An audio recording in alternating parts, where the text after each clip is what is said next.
Hello everyone, এই পরিবহনটির বিশেষ কিছু পার্টে এবং বাসগুলোর ব্যানার স্বরূপ একটি পরিবহন যুক্ত। বাসটি এখন পর্যন্ত সম্পূর্ণরূপে তৈরি হয়নি ভিতরের পার্টে, এবং কিছুটা কালার এবং বাইরের যেটা বলা যায় 95% বাসটি কাজ কমপ্লিট। এবং পরিবহনটি আমরা দেখতে চললাম যেভাবে কালার কিংবা বাসের সৌন্দর্য বৃদ্ধি, একই সাথে বাসটির আরও বিশেষ মাত্রায় ডিজাইন প্রিন্টিং যেভাবে করা, তাই বাসটি জুড়েই সম্পূর্ণ দেখানো হবে। এবং পরিবহনটিও দেখতে খুবই দারুণভাবে যেন ফুটে উঠল। আরও পরিবহনটির বিশেষ মাত্রায় কালারটি যেমন দেখা যায়, ঠিক একইভাবে বাসটির যে সেটি জানালাতে গ্লাস সিস্টেম যেটি দিয়ে থাকে পরিবহন, ঠিক সেটি ইউজ করবে। তবে একই সাথে যেই কালারগুলো অ্যাপ্লাই করা সেগুলো অ্যাপ্লাই হয়ে বাসটির আরও সৌন্দর্য অনেক অংশে বৃদ্ধি করেছে।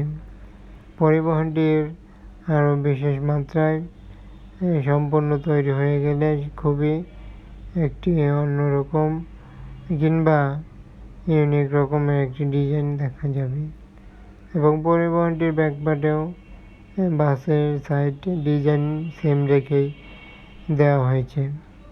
এবং 2025 ভার্সনটি এই পরিবহনটিতে ইউজ করেছে। এবং আরও বিশেষ কিছু বাসগুলোর কালারের সাথে মিল রেখে যেন পরিবহনটি আরও দুর্দান্তভাবে কাজ দেখা যায়। তাহলে এই পরিবহনটির বিশেষ মাত্রায় কিংবা বাসের সৌন্দর্য বৃদ্ধির জন্য অনেক অংশে ভূমিকা পালন করে থাকে। তার জন্য বাসটির সামান্য একটি আপডেট বাসের চ্যানেলটিতে নিয়ে আসা হয়েছে। তাই চ্যানেলটিতে যে কোনো ধরনের বাসের ভিডিও আপডেট পেতে সাথে থাকুন সাবস্ক্রাইব করে। তাই চ্যানেলটিতে যে কোনো প্রকার মতামত থাকলে কমেন্টে জানানোর জন্য বিশেষভাবে বলা হলো। কেমন হলো বাসগুলো তাও জানাতে পারছেন। সবাইকে অসংখ্য ধন্যবাদ। এবং বাসটির এখানে শেষ হতে চলো। ভালো থাকুন, সুস্থ থাকুন। সব শেষে অসংখ্য ধন্যবাদ।